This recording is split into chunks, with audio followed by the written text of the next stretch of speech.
Hello friends, आपका बाल विकास एवं शिक्षा शास्त्र पार्ट 3। तो फ्रेंड्स, आपका पहला क्वेश्चन है, बुद्धि के परिणामों के आधार पर सामान्य संभावना वक्र किसने प्रस्तुत किया। तो फ्रेंड्स, बुद्धि के परिणामों के आधार पर सामान्य संभावना वक्र किसने प्रस्तुत किया। तो फ्रेंड्स, टर्मन ने किया। किसने किया? टर्मन ने। नेक्स्ट क्वेश्चन है आपका, बाल केंद्रित शिक्षा क्या होती है। तो फ्रेंड्स, बाल केंद्रित शिक्षा क्या होती है? बाल केंद्रित शिक्षा वह शिक्षा होती है जिसमें शिक्षा का केंद्र बिंदु बालक होता है। जिसमें शिक्षा का केंद्र बिंदु कौन होता है फ्रेंड्स? बालक होता है। उसको बाल केंद्रित शिक्षा कहते हैं। इसमें ना तो टीचर होता है, ना ब्लैक बोर्ड होता है, और ना ही पाठ्यक्रम होता है। केवल इसमें जो केंद्र बिंदु होता है, केवल कौन होता है? बाल केंद्रित शिक्षा में बालक होता है। ऐसी शिक्षा बालकों की रुचि को, क्षमताओं को, प्रवृत्तियों को ध्यान में रखकर प्रदान की जाती है। तो ऐसी शिक्षा को हम कहते हैं बाल केंद्रित शिक्षा। नेक्स्ट क्वेश्चन है फ्रेंड्स आपका क्वेश्चन नंबर 3, प्रगतिशील शिक्षा के जनक कौन है।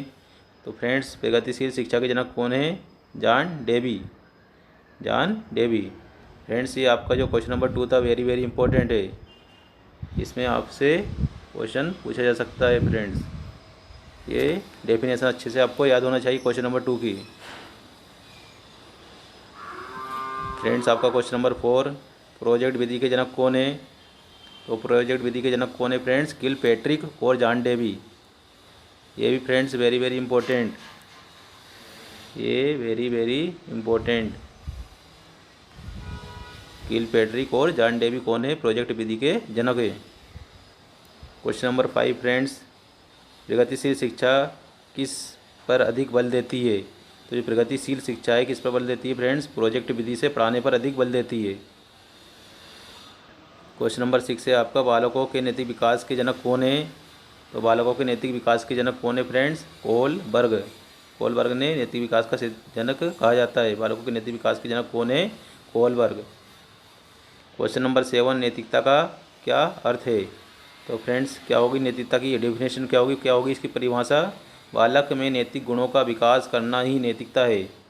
क्या है फ्रेंड्स? बालक में नैतिक गुणों का विकास करना ही नैतिकता है। जैसे झूठ ना बोलो, बड़ों का आदर करना, दूसरों की आज्ञा का पालन करना, दूसरों की सहायता करना, मिलजुल कर रहना, यही नैतिकता है फ्रेंड्स।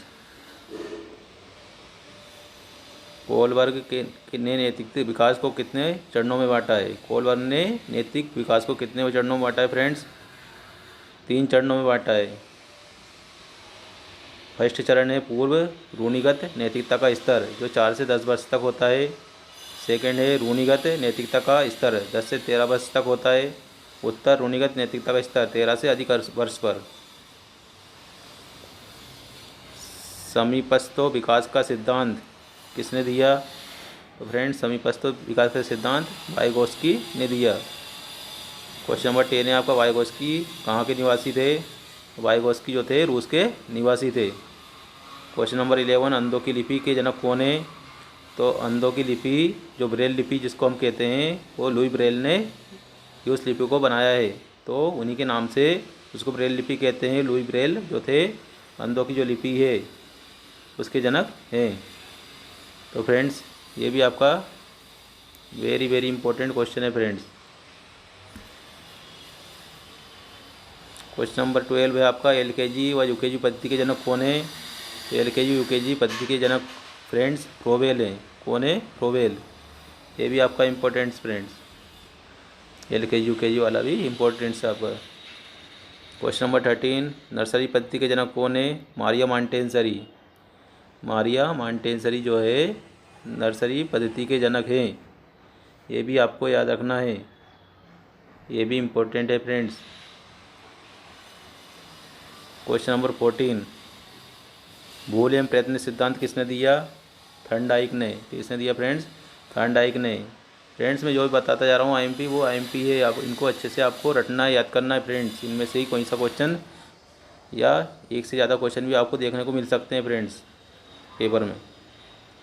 नेक्स्ट क्वेश्चन देखिए आपका क्वेश्चन नंबर 15, अनुकूलित अनुक्रिया या क्लासिकी अनुबंधक सिद्धांत किसने दिया। ये किसने दिया फ्रेंड्स? पेवलाई ने। ये भी आईएमपी है। अनुकूलित अनुक्रिया या क्लासिकी अनुबंध सिद्धांत किसने दिया? पेवलाई ने। क्वेश्चन नंबर 16, क्रिया प्रसूत अनुबंध सिद्धांत किसने दिया। तो क्रिया प्रसूत अनुबंध सिद्धांत स्किनर ने दिया। किसने दिया फ्रेंड्स? स्किनर ने। वेरी इंपॉर्टेंट फ्रेंड्स, ये अच्छे से रट लेना आप, जो इम्पोर्टेंट मैं बता रहा हूँ वो। क्वेश्चन नंबर 17, जीन पियाजे किस विचारधारा के समर्थक थे? तो जीन पियाजे जो थे संज्ञानात्मक विचारधारा के समर्थक थे। ये भी आईएमपी फ्रेंड्स, इस सीरीज में इम्पोर्टेंट क्वेश्चन ज़्यादा हैं फ्रेंड्स, इसको आप अच्छे से पढ़ के जाएँ पेपर के दिन भी। जीन पियाजे किस देश के निवासी थे? तो जीन पियाजे जो थे स्विट्ज़रलैंड के थे। कहाँ के थे फ्रेंड्स? स्विट्ज़रलैंड के निवासी थे वो। जीन पियाजे ने अपने प्रयोग किस किस पर किए? तो जीन पियाजे ने अपने प्रयोग अपनी 2 पुत्री और 1 पुत्र पर किए। 2 पुत्री और 1 पुत्र। वहाँ कौन मनोवैज्ञानिक है जो पहले में जीव विज्ञान के प्रोफेसर थे, बाद में मनोविज्ञान के प्रोफेसर बने? फ्रेंड्स, ये जीन पियाजे थे। वाइगोस्की ने बालकों के विकास के लिए कौन सा सिद्धांत दिया? तो वाइगोस्की ने बालकों के संज्ञात्मक विकास का सिद्धांत दिया। क्वेश्चन नंबर 22, वाइगोस्की ने के संज्ञात्मक विकास का सिद्धांत और किस नाम से जाना जाता है? तो वाइगोस्की के संज्ञात्मक विकास का सिद्धांत सामाजिक एवं सांस्कृतिक सिद्धांत के नाम से भी जाना जाता है। क्वेश्चन नंबर 23, संज्ञानात्मक विकास का सिद्धांत कितने विद्वानों ने दिया? फ्रेंड्स, संज्ञानात्मक विकास का सिद्धांत 3 विद्वानों ने दिया। कौन कौन ने दिया फ्रेंड्स? जीन पियाजे, ब्रूनर और वाइगोस्की। नेक्स्ट क्वेश्चन है आपका, नेक्स्ट है वाइगोस्टिकर के अनुसार बालकों का संज्ञानात्मक विकास किसके द्वारा संभव है? तो बालकों का संज्ञानात्मक विकास फ्रेंड्स अधिगम के द्वारा संभव है। अधिगम मीन्स क्या होता है फ्रेंड्स? सीखना। अधिगम मीन्स सीखना, ग्रहण करना। बालक का सामाजिकरण कब प्रारंभ होता है? तो बालक का जो सामाजिकरण है फ्रेंड्स वो शैशवावस्था से ही शुरू हो जाता है। मतलब जब से उसका जन्म होता तब से ही वहाँ सामाजिकरण की प्रोसेस उसकी स्टार्ट हो जाती है फ्रेंड्स। ये आपका इम्पोर्टेंट क्वेश्चन है फ्रेंड्स, आपको याद रखना है। क्वेश्चन नंबर 26, सामाजिकरण में बालक सबसे पहले किसको पहचानता है? तो सामाजिकरण में सबसे पहले फ्रेंड्स बच्चा जो है बालक है वो अपनी माँ को पहचानता है। क्वेश्चन नंबर 27, बालक का सामाजिकरण कब पूर्ण हो जाता है? तो फ्रेंड्स जो बालक का जो सामाजिकरण है वो किशोर अवस्था में जाकर पूर्ण हो जाता है। क्वेश्चन नंबर 28, बालक के गिरोह की अवस्था कौन सी कहलाती है? तो बालक के जो गिरोह बनाने की, समूह झुंड में रहने की जो अवस्था है वो बाल्यावस्था होती है फ्रेंड्स। ये भी आपका आईएमपी क्वेश्चन है फ्रेंड्स।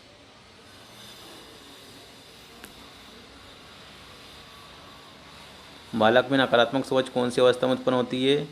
तो किशोर अवस्था जो होती है उसमें नकारात्मक सोच उत्पन्न होती है। ये भी इम्पोर्टेंट फ्रेंड्स। सामाजिक अधिगम का सिद्धांत किसने दिया? तो सामाजिक अधिगम का सिद्धांत बंदूरा और वाल्टर ने दिया। जीन पियाजे के संज्ञानात्मक विकास को ध्यान में रखते हुए बालक की कितनी अवस्थाएं बताई गई है?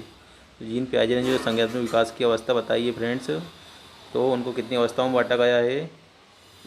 4 अवस्थाओं में बांटा गया है। बालक में चिंतन का प्रारंभ किस अवस्था से होता है? तो बालक का जो चिंतन का प्रारंभ फ्रेंड्स 2 से 7 वर्ष में शुरू हो जाता है। जीन पियाजे के अनुसार समायोजन की अवस्था किसे कहा गया है? तो संवेदी गत्यात्मक अवस्था ही समायोजन की अवस्था कहा जाता है फ्रेंड्स। ये आईएमपी है। क्वेश्चन नंबर 34, जीन पियाजे के अनुसार विकास की किस अवस्था को मुख्य परिवर्तन बिंदु कहा जाता है? तो संक्रियात्मक अवस्था को मुख्य परिवर्तन बिंदु कहा जाता है। अवधान संबंधी विकार संबंधित है, जो अवधान संबंधी विकार संबंधित है ADHD से संबंधित है। क्वेश्चन नंबर 36, भोजन ग्रहण करने संबंधी समस्या। भोजन को ग्रहण करने में जो समस्या होती है उसको क्या कहेंगे फ्रेंड्स? बुलिमिया। क्या कहेंगे? बुलिमिया। अमेरिका में वंचित बालकों के लिए योजना चलाई गई। कौन सी योजना चलाई गई फ्रेंड्स? ब्रांजिंग योजना। क्वेश्चन नंबर 38, गिलफोर्ड ने जिन सृजनशील प्रक्रिया को कितने चरण बताए हैं? गिलफोर्ड ने सृजनशील जो प्रक्रिया है उसके कितने चरण बताए हैं फ्रेंड्स? 5 चरण। किशोर अवस्था को तूफान की अवस्था कहा गया है। किसने कहा फ्रेंड्स? ये स्टैनली हॉल। ये इंपॉर्टेंट है फ्रेंड्स, किसने कहा है फ्रेंड्स? ये याद रखना, स्टैनली हॉल। नैतिक विकास का सिद्धांत किसने दिया? तो नैतिक विकास का सिद्धांत पॉल वर्ग ने दिया। बाल विकास का उद्देश्य है, बाल विकास का क्या उद्देश्य है फ्रेंड्स? जो बाल का विकास करना है, बालकों का विकास करना, उसका उद्देश्य है बालक का सर्वांगीण विकास करना। मूल प्रवृत्ति का सिद्धांत किसने दिया? तो मूल प्रवृत्ति का सिद्धांत मैकडूगल ने दिया। किसने दिया फ्रेंड्स? मैकडूगल ने दिया मूल प्रवृत्ति का सिद्धांत। Very important. मन की उत्तेजित दशा, क्रोध, खुशी आदि को क्या कहते हैं फ्रेंड्स?